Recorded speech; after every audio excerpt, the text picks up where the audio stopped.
السلام عليكم اصدقائي. غندير معكم اليوم البطبوط. كنشوف ماما كديرو دائما وبغيت نجربو معكم. غنجيب قليل من السكر ونزيد عليه 2 معالق ما يكونوش عامرين من الخميره.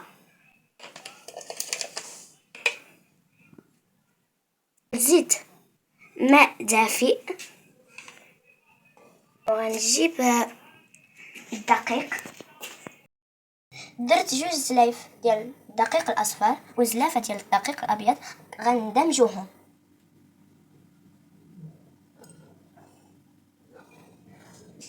وغنديرو قليل من الملح.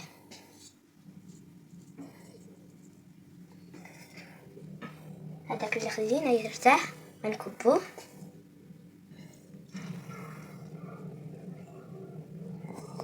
وغنكب قليل من الماء دافئ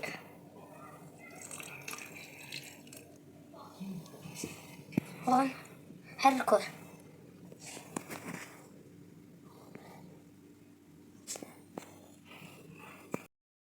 هذيك اللي كبينا فيها الخميره وغنزيدو فيها الماء وغنكبو. غنحركو مزيان ونكبو قليل من الماء دافئ.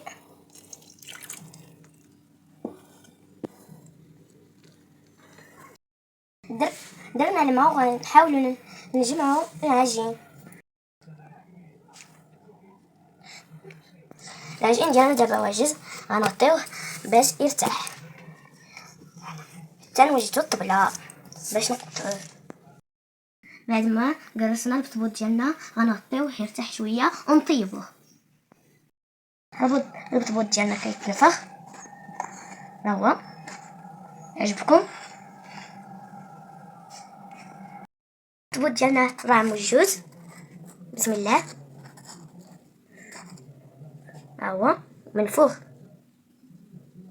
إلا عجبكم ديروا لايك واشتركوا في القناة وفعلوا الجرس يوصلكم كل جديد. وبسلامة.